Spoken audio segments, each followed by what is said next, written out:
Hi there. Today we are going to practice author's purpose and visualizing. So I'm going to be reading to you a text, and the title of the text is Carly's Garden. While I'm reading, I want you to practice visualizing and using your five senses to visualize this text. And the way that we do that is visualizing in our five senses. Visualizing is making images in your mind as you read using your five senses. So we have talked about in class that visualizing is kind of like making a movie in your head while you read. And the reason that we do that is because it helps us understand the text better, we remember more, and it is a comprehension strategy. And to do this, we practice using our five senses. We think about the things that we can feel with the sense of touch. We think about what our mouth can do with the sense of taste. We think about what we're hearing, the noises our ears take in. We think about sight, what we see with our eyes, and we think about what we could smell in the text, what our nose takes in. And if we do this, it's going to help us remember the text a little bit better. So after the text, we're going to talk about author's purpose. We're going to review author's purpose. We've done this several times in our classroom in the past, and today we're just going to review it. So first I'm going to read you the text, and then we're going to talk a little bit about author's purpose. Carly's Garden. Carly's garden is hard work, Carly told her dad. They had been digging and planting all morning, and Carly was hot and tired. So if you've ever planted a garden, maybe you've felt like that before, how tiring it can be and how hot you can get if you're working outside. I know that yesterday we were working in our garden and we kind of felt like that. It was nice and hot and we were tired. So if you're making a connection to your own life, then that's called a text to self connection. It will be worth it, her dad said. If we are good gardeners, then we will grow many plants to eat. All I see is dirt and seeds, Carly grumbled. But she kept working, and soon the garden had been planted. For the next few weeks, Carly and her dad watered the garden every day. It was in a wonderful sunny location, and soon sprouts began popping up all over. We know that if you want your seeds to grow, you're going to need water, sun, and space. So they need the right environment, like a nice environment, dirt and soil. Carly felt very hungry thinking about the tasty meal that she would have once the plants were ready to be picked. Then one morning, Carly went out to check on the garden. She was surprised to see nibble marks on the lettuce, peas, and beets.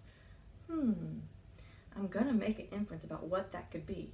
If it's in the garden and it's nibble marks, we might believe that a rabbit had been there nibbling up her garden. Dad, she yelled, something has been nibbling on my plants. Uh-oh, Carly's dad said. We must have rabbits living nearby. They love to sneak into gardens and eat plants. I'm going to go back up where she says, Dad, she called, something has been nibbling my plants. For some reason, that just reminds me of Goldilocks and the Three Bears. Someone's been drinking my porridge. Someone's been in my bed. It just kind of reminds me of that a little bit. So since this is reminding me of another book, that's called a text-to-text connection. And so far, I am just visualizing, a garden with different kinds of vegetables growing. And I'm visualizing there's little bites taken out of it. I can see them. I can even hear a crunch, crunch, crunch the rabbit might have made. I can feel the soil in my hands. I know how that feels. So I'm using my visualizing right now to help me understand this text a little better. What will we do? Carly asked. If the rabbits eat all our plants, there won't be any left for us. Don't worry, Carly's dad answered. We'll put up a fence.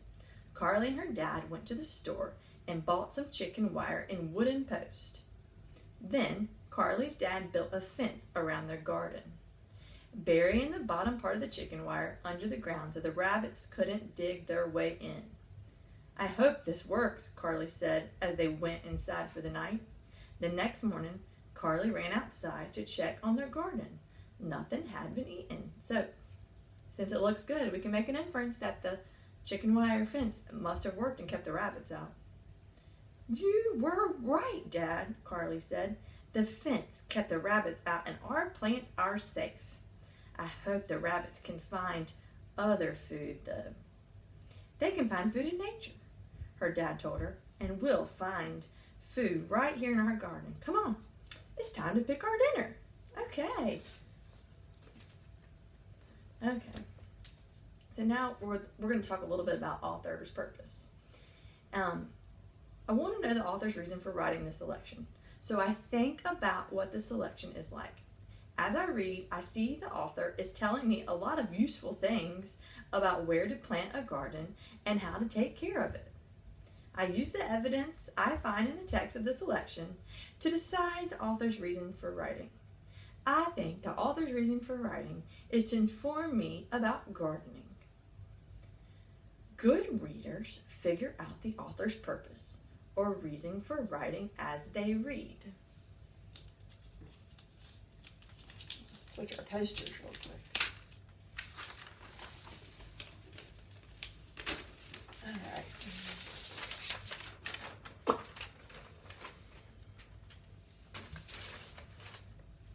If the writing is full of facts or useful things to know, the author's purpose is to inform. Right here it says inform. The author gives you information about a topic. If the writing is a funny or exciting story, the author's purpose is to entertain.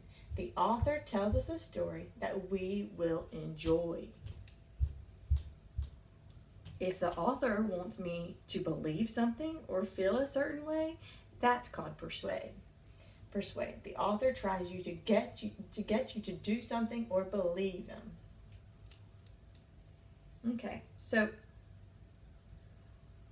what details in the story show that the author's purpose was to inform them about gardening? So think about that in your head. What details in the story show that the author's purpose was to inform about gardening? Think about right now in your head. Okay. The story shows a real way to keep rabbits out of a vegetable garden. It tells the materials to use for a fence and how to build it so the rabbits can't dig beneath it. That's real things, real suggestions about how to take care of your garden. So in the past in our classroom, we've practiced author's purpose and we've said author's purpose is easy as pie.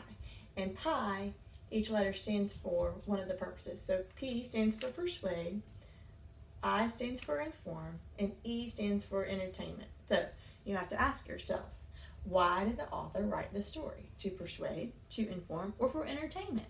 That's how you determine the author's purpose. And the author's purpose today for Carly's Garden was to inform.